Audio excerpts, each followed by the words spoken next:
Welcome back नजरीन। आज हम class 9 mathematics chapter number 4 की लेक्चर नंबर 8 रिकॉर्ड कर रहे हैं। और आज की लेक्चर में हम एक्सरसाइज 4.2 की क्वेश्चंस को हल करेंगे। 4.2 की जितने भी क्वेश्चंस है ऑलमोस्ट सारे के सारे क्वेश्चंस एक जैसे हैं और ये आपको आगे अभी पता चल जाएगा। ठीक है। और बहुत सिंपल क्वेश्चंस है। आई होप कि आज की लेक्चर जो है वो आप बहुत प्रीटी तरीके से अंडरस्टैंड कर जाएंगे। तो क्वेश्चन नंबर 1 सबसे पहले आप देखें, जिसकी स्टेटमेंट आपके सामने है स्क्रीन के ऊपर। Evaluate the following when A B and C values are this. ठीक है, हमें ए बी की सी हमें ए बी और सी इन तीनों वेरिएबल्स की वैल्यूज़ जो है वो गिवन है और इन वैल्यूज़ को इस्तेमाल करते हुए हमने डिफरेंट टाइप के अलजेब्रिक एक्सप्रेशंस या पोलिनोमियल जो है उनकी वैल्यूज़ निकालने हैं। ठीक है, तो ये चीज़ हम कैसे करेंगे? सबसे पहले मैं ले लूँगा यहाँ पे आपके साथ part number 3। Part number 1 and part number 2 आप इसके बाद देखेंगे कि वो कितने आसान है और इस कंपेरेटिवली जो मुझे कॉम्प्लेक्स लगता है मैं वो क्वेश्चंस आपके सामने करूँगा। तो पार्ट नंबर 3 को अगर आप देखें, इसमें गिवन स्टेटमेंट है या जो पोलिनोमियल हमें गिवन है वो इस तरह है कि 2a minus 3b plus 2c। तो ये एक पोलिनोमियल समझे, ये हमें गिवन है और इस पोलिनोमियल की वैल्यू हमने निकालनी है by putting this given values. ठीक है, तो इट इज़ वेरी सिंपल। आपने क्या करना है, यहाँ जो ए बी और सी लगाए गए हैं इनकी जगह आपने ये वैल्यूज़ पुट करने हैं। तो सबसे पहले आप लिखें कि putting the values of A B and C. जब आप इन वैल्यूज़ को यहाँ पुट करेंगे तो ये कुछ इस तरीके से हो जाएगा कि 2 इंटू ए की जगह आप वैल्यू लिखें, ये आप देखें ए इज इक्वल टू 3, तो यहाँ पे आप 3 लिखें। ठीक है, अगेन यहाँ जो है -3 है और साथ में आपने बी की वैल्यू पुट करनी है। तो बी की वैल्यू आप चेक करें, हमें गिवन है बी इज इक्वल टू 1, तो यहाँ पे हमें 1 लिखना होगा और साथ +2 है और इसके बाद यहाँ जो सी है इसकी वैल्यू अगर आप चेक करें तो वो हमारे पास 2 के बराबर है, तो यहाँ सी की जगह आप 2 लिख दें। ठीक है, अब इसको आगे सिंप्लीफाई करें तो 2 into 3 is equal to 6 minus 3 into 1 is equal to 3 plus 2 into 2 is equal to 4। तो अगेन 6 प्लस 4 माइनस 3 की तरीके से हम इसको अरेंज करते हैं, क्योंकि पहले हम एडिशन करते हैं डिमास रूल के मुताबिक और आखिर में सब्ट्रैक्शन होता है। सो 6 प्लस 4 इज इक्वल टू 10। ठीक है, और फिर इसके बाद 10 माइनस 3 इज इक्वल टू 7 और ये चीज़ जो है ये आपका आंसर बन जाता है। ठीक है, सो आई होप कि आपने देखा हो सीखा होगा कि किस तरीके से हम इन क्वेश्चंस को इवेलुएट कर सकते हैं। It is very simple, just put the values given in the question statement. ठीक है, चलते हैं नेक्स्ट क्वेश्चन की तरफ और वो भी कुछ इस तरह के ही क्वेश्चन है, लेकिन फ़र्क सिर्फ ये है कि उसमें वेरिएबल चेंज है। जैसे कि यहाँ पे वेरिएबल्स ए बी सी है, वहाँ एक्स वाई जेड या कुछ और होंगे, बाकी सेम टू सेम क्वेश्चन। देखिए क्वेश्चन नंबर 2 की अगर आप स्टेटमेंट देखिए वही स्टेटमेंट है और यहाँ जो एक्स और वाई गिवन है इनको यूज़ करना है बिल्कुल वैसे जैसे आपने क्वेश्चन नंबर 1 में ए बी और सी को यूज़ किया था। तो क्वेश्चन 2 के भी टोटल 3 पार्ट्स है और इन 3 पार्ट्स में मैं आपके लिए हल करूँगा पार्ट नंबर 3 अगेन, क्योंकि it looks like pretty complex question. 3y whole square और -4y होल स्क्वायर। अब ये दो टर्म्स वाला एक पोलिनोमियल समझे या एक अलजेब्रिक एक्सप्रेशन समझे, दोनों सही है। यह हमें गिवन है और इसकी हमने जो है ना वैल्यू निकालनी है by putting the values of X and Y.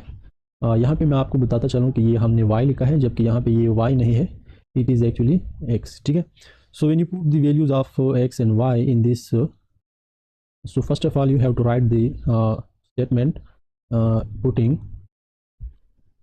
x is equal to -5 and y is equal to 2। जब आप इन वैल्यूज़ को यहाँ पुट करेंगे तो ये कुछ इस तरीके से हो जाएगा। देखिए 3 अपनी जगह और इसके साथ x मल्टीप्लाइड है तो अब x की जगह उसकी वैल्यू मल्टीप्लाई होगी, तो यहाँ पे -5 जो है वो इसके साथ मल्टीप्लाई होगा, जबकि इन दोनों के ऊपर जो है वो एक होल स्क्वायर भी है, तो वो हम इस तरीके से भी लिख सकते हैं। ठीक है, ये आप देखें, आई होप ये चीज़ आपको समझाई होगी। 3 अपनी जगह लिखा है, एक्स की जगह हमने वैल्यू पुट किया है -5 और फिर इन दोनों के ऊपर चूंकि एक होल स्क्वायर था तो वो होल स्क्वायर हमने एक स्क्वायर ब्रैकेट में कन्वर्ट किया, ठीक है। माइनस लिखना है और आगे जाना है अगेन 4, और इसी के साथ आपने y की वैल्यू पुट करनी है जो कि बराबर है 2 के। तो ये हो जाएगा 4 इंटू 2, क्योंकि ये 4 y आपस में मल्टीप्लाई है तो y की वैल्यू भी इसके साथ मल्टीप्लाई होगी।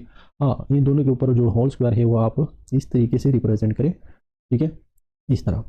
तो अब जब होल स्क्वायर आपने ख़त्म करना है, इससे पहले आप इसके नीचे जो भी है सबसे पहले उसको आप सिंप्लीफाई करें। कहने का मतलब ये है कि अगर यहाँ 3 और -5 मल्टीप्लाई हो रहे हैं तो सबसे पहले इसको मल्टीप्लाई कर दें। तो 3 इंटू 5 इज इक्वल टू 15 होता है, लेकिन यहाँ इसके साथ माइनस है और 3 का साइन जो है वो ऑलरेडी प्लस होता है। तो मल्टीप्लिकेशन में जब हम करेंगे तो plus into minus is equal to minus, ठीक है। और इसी के ऊपर जो पावर है वो ऑलरेडी 2 है, और माइनस इसी तरह 4 इंटू 2 इज इक्वल टू 8, और इसी के ऊपर भी जो होल स्क्वायर है वो हमने इस तरह लिखा। मज़ीद सिंप्लीफाई करते हुए अगर आप देखें तो 15 की जो स्क्वायर बनती है वो होती है 225, और माइनस के ऊपर जब स्क्वायर आएगा तो माइनस के ऊपर जब भी स्क्वायर होगा इवन पावर आ जाएगा तो वो प्लस में कन्वर्ट होगा। तो यहाँ प्लस लिख कर सकते हैं, लेकिन शुरू में प्लस लिखने की ज़रूरत नहीं होती, ठीक है। तो इसके बाद आप लिखिए माइनस और 8 का जो स्क्वायर बनता है वो है जी 64। सो फाइनली 225 माइनस 64 अगर आप करेंगे तो आपके पास जो आंसर आएगा वो हो जाएगा जी 261, ठीक है। अच्छा सॉरी, 261 ही होगा। तो 261 है या जो भी आता है आप कैलकुलेट करें और वही आपका जो है ना आंसर बन जाएगा। मेरे हिसाब से 61 आता है, क्योंकि मैं क्विक वे में कर रहा हूँ। आप भी चेक करें, अगर कोई दूसरी वैल्यू आती है तो मुझे कमेंट में भी बता दीजिए, ठीक है। 225 minus 64 is equal to 261 in the answer. इसी तरह क्वेश्चन नंबर 2 के जो पार्ट 1 है या पार्ट 2 है वो भी सिमिलर है, इससे आसान और शॉर्टकट है, तो मैं उसको आपके लिए एज ए होमवर्क रखता हूँ। और मैं जाता हूँ नेक्स्ट क्वेश्चन नंबर 3 की तरफ। और क्वेश्चन नंबर 3 की अगर आप स्टेटमेंट देखें वो भी इसी तरह का है, और यहाँ सिर्फ वेरिएबल जो है वो ABC भी नहीं है, XYZ भी नहीं है, बल्कि K, L और M की सूरत में हमें गिवन है। तो इनका भी वैसा ही यूज़ करना है आपने जिस तरह आपने पिछले 2 क्वेश्चन में किया है। तो सेम सिनारी वाले क्वेश्चन है सारे के सारे। और अगर आप देखें मैं इसमें ले लेता हूँ पार्ट नंबर 2, और पार्ट नंबर 2 में हमारे पास है जी 5m इंटू एल स्क्वायर, पहले के स्क्वायर है प्लस एल स्क्वायर है, ठीक है। लेकिन खैर कोई बात नहीं, अगर आप इस तरह लिखें कि एल को पहले कर दें के को बाद में कर दें तो क्वेश्चन पे असर नहीं पड़ेगा, ठीक है। और इसके ऊपर होल स्क्वायर रूट है, तो इसकी वैल्यू आपने मालूम करनी है। At the values of m is equal to 4, L is equal to 3 and K is equal to -2। इन वैल्यूज़ को यहाँ पुट करना है और जो भी आपका आंसर आ जाएगा, वैल्यू आ जाएगी, वो आपका आंसर होगा। तो अगेन आप लिखें जी कि पुटिंग दी गिवन वैल्यूज़, लेकिन इसके बाद आप देखें when you put this values then it will implies that 5m, m की जगह आप इसकी वैल्यू पुट करें विच इज़ इक्वल टू 4, ठीक है। तो m इंटू 4 लिखा जाएगा, सॉरी 5 इंटू 4। फिर l की जगह आप वैल्यू पुट करें 3 का स्क्वायर हो जाएगा ये, क्योंकि ये l का स्क्वायर है तो इसकी वैल्यू का भी स्क्वायर बनेगा। प्लस k की वैल्यू अगर आप देखें वो -2 का स्क्वायर आता है, तो यहाँ पे आप -2 का स्क्वायर लिखें, और इन दोनों के ऊपर होल स्क्वायर द रूट भी लिखना है, ठीक है। इस तरीके से आपने ये कर दिया तो नेक्स्ट स्टेप आप सिम्प्लीफाई करें। 5 इंटू 4 इज इक्वल टू 20, और 3 square is equal to 9 plus 2 square is equal to 4। और ये जो माइनस है, जैसे मैंने आपको पिछले क्वेश्चन में बताया कि चूंकि ये स्क्वायर जो है ये माइनस के ऊपर भी है और 2 के ऊपर भी, तो 2 की पावर 2 इज इक्वल टू 4 बन गया, और माइनस के ऊपर जब भी इवन पावर होगा तो हमेशा प्लस में कन्वर्ट हो जाएगा, जिसको लिखने की ज़रूरत नहीं है अभी, ठीक है। और इसका स्क्वायर रूट बनेगा यहाँ। नेक्स्ट स्टेप में आप देखें तो 20 into 9 plus 4 is equal to 13 square the root. तो आप देख सकते हैं कि 13 जो है वो एक प्राइम नंबर है, और इसके जब भी आप वो निकालेंगे, स्क्वायर रूट वैल्यू निकालेंगे तो वो डेसिमल में जाएगी, तो हमें उधर जाने की ज़रूरत नहीं है।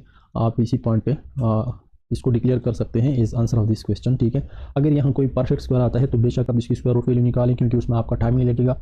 और आप सिंपली जैसे कि 9 होता तो हम 3 निकाल लेते हैं, 4 होता तो हम 2 निकाल लेते हैं, 16 होता तो उसकी जगह हम 4 लिख देते हैं, ठीक है। और इसके साथ फिर बाद में मल्टीप्लाई करते हैं। लेकिन जब कोई परफेक्ट स्क्वायर नंबर नहीं है तो इन दिस के साथ इसको एज इट इज़ रहने दें, ठीक है। Part number 1 and part number 3 are also the same, और मैं उम्मीद करता हूँ कि वो आप खुद अपने तरीके से करेंगे, अपने आप ऐसे होमवर्क इसको करेंगे, ठीक है। चलते हैं नेक्स्ट क्वेश्चन नंबर 4 की तरफ। और क्वेश्चन नंबर 4 को अगर आप देखें वो हमारे पास कंप्लीट क्वेश्चन यहाँ लिखा गया है और इसमें हमें अभी कुछ नहीं लिखना, डायरेक्ट इसको हल करना है। अच्छा, इसको इवेलुएट करना है। इसी में आपने इन दो वैल्यूज़ को बार बार पुट करना है। फर्स्ट ऑफ ऑल आपने ए की वैल्यू 1/2 यहाँ पे पुट करनी है, तो आपके पास एक आंसर आ जाएगा। फिर इसके बाद आपने -1/2 पुट करनी है, तो आपके पास दूसरा आंसर आ जाएगा। और इसमें कोई ऐसी बात नहीं है कि जो डिफरेंट हो दूसरे क्वेश्चन से जो अभी हमने किए, या कोई मुश्किल टास्क नहीं है, ठीक है। आप डायरेक्ट इसमें कोई भी एक वैल्यू पुट करें और एक वैल्यू मैं पुट करता हूँ, ठीक है। मैं पुट करूँगा आपके लिए a इज इक्वल टू -1/2, आपके लिए मैं a is equal to 1/2 as homework रखूँगा। तो यहाँ पे मैं लिखता हूँ जी कि putting a is equal to -1/2। तो आप जब 1/2 -1/2 इसमें पुट करेंगे तो आपके पास ये इस तरह आ जाएगा। a की जगह आप लिखेंगे -1/2, ठीक है, यहाँ। इसके बाद आता है जी प्लस, इसके बाद 1। ये जो फ्रैक्शन है आपको नज़र आता है, इसका मतलब डिवीजन होता है। तो मैं अगर इसको इस तरीके से रिप्रेजेंट करूँगा तो इसमें कोई गलती नहीं होगी, क्योंकि ये भी डिवीजन को ही रिप्रेजेंट करता है। कहने का मकसद ये है कि अगर मैं इधर फ्रैक्शन लगाऊंगा, इसके नीचे फिर पावर फ्रैक्शन आ जाएंगे, क्योंकि ए की वैल्यू ऑलरेडी फ्रैक्शनल है, तो क्वेश्चन थोड़ा कम्प्लेक्स आपको नज़र आएगा। तो इस वजह से मैं इसको सिंप्लीफाई तरीके से लिखने की कोशिश करता हूँ। तो आप इस फ्रैक्शन की जगह ये डिवीजन यहाँ आप 4a² + 1 में a की वैल्यू पुट करें, तो ये हो गया 4a की जगह आप -1/2 पुट करें, और a के ऊपर चूंकि यहाँ स्क्वायर है तो इसके वैल्यू के ऊपर भी स्क्वायर होगा, और साथ ही आपने +1 लिखना है। अब ये देखें, आप इसको यूँ भी लिख सकते हैं कि 1 और -1/2, ठीक है।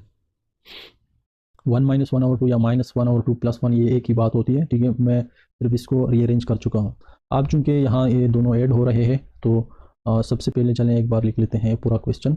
डिवाइड बाई, यहाँ आप लिख रहे हैं 4 और मल्टीप्लाई है इसके साथ -1/2 का स्क्वायर। तो ये जो 2 का स्क्वायर है ये -1 के ऊपर भी है और ये 2 के ऊपर भी है। 1 के ऊपर जब भी पावर होगा वो तो 1 के बराबर ही आएगा, लेकिन चूंकि ये माइनस के ऊपर भी इवन पावर आता है तो वो प्लस में कन्वर्ट हो जाएगा, इसलिए यहाँ लिखने की ज़रूरत नहीं है। अलबत्ता नीचे 2 के ऊपर जब ये 2 स्क्वायर आ जाएगा तो 2 की पावर 2 बनेगा 4, ठीक है, और ये हो जाएगा +1। अब यहाँ आप देख सकते हैं कि 4 और 4 आपस में कैंसिल करेंगे और यहाँ 1 × 1 = 1 आ जाएगी।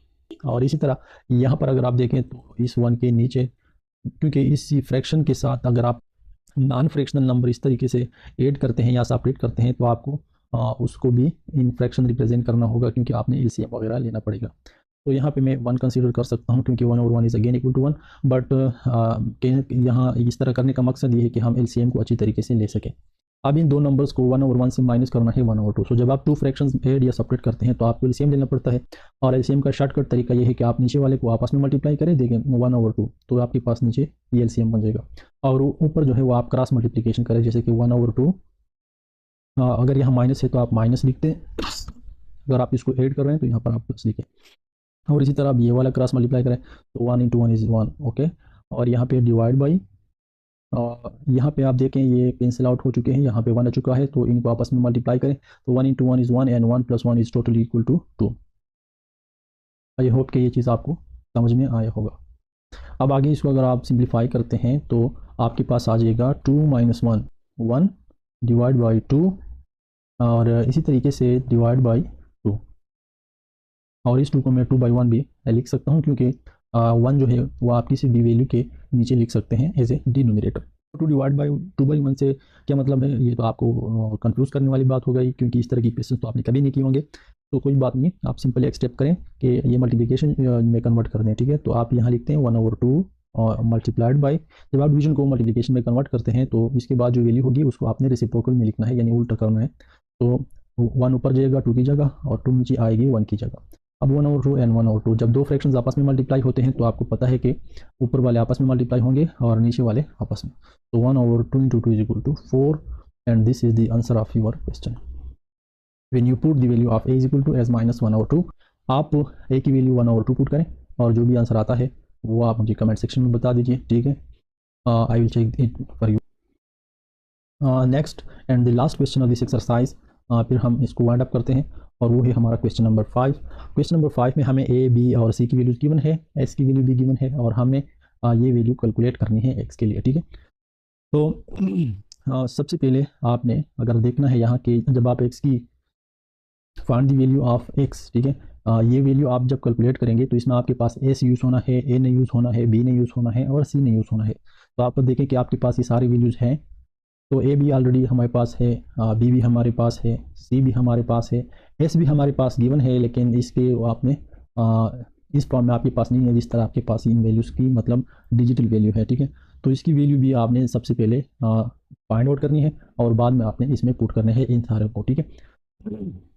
तो एस की वैल्यू हमें गिवन है लेकिन सिंप्लीफाइड नहीं है, तो सबसे पहले हम इसको इवेलुएट करेंगे। फर्स्ट वी पॉइंट एस, ठीक है ना।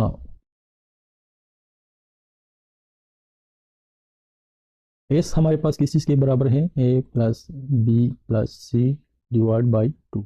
तो एस की वैल्यू अगर आपने इवेलुएट करनी है तो इसमें आपने ए बी सी की वैल्यू यूज़ करने हैं जो कि ऑलरेडी हमें गिवन है, तो इनको पुट करना है। Putting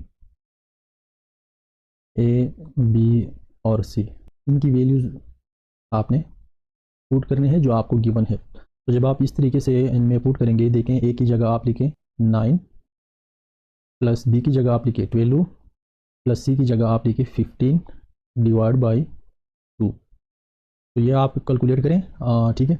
21 plus 15 is equal to 36 divide by 2। Okay, अब 36 divide by 2 is actually equal to 18। So the value of S is equal to 18 अब हमारे पास आ चुका है। अब आगे क्या करना है, आगे आपने एस की ये वाली वैल्यू और ए बी सी की इन तमाम वैल्यूज़ को आपने यहाँ पुट करना है। तो आप क्या करते हैं, now put S A B and C in X is equal to S into S minus A into S minus B into S minus C का स्क्वायर द रूट।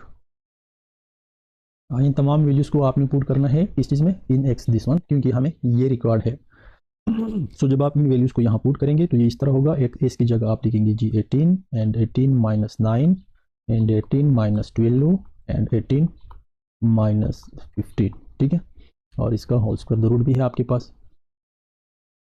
तो x बन जाएगा आपके पास 18 into 18 minus 9 is 9, 18 minus 12 is 6 and 18 minus 15 is 3। Now आपने इन सबको आपस में multiply कर देना है, ठीक है। और जब आप इन सबको मल्टीप्लाई करेंगे तो आपके पास जो वैल्यू आ जाएगी वो आपके पास क्या हो जानी है, वो आपके पास आ जाएगी 2916 का जज़र, ठीक है। तो इसकी जो वैल्यू हमारे पास आएगी वो हमारे पास बन जाएगी जी 54, ठीक है। तो द रूट वैल्यू 2916 की जज़र इज इक्वल टू 54 और ये आपका आंसर हो जाएगा, ठीक है। तो इस तरीके से आपने इन क्वेश्चंस को देखना है, ठीक है।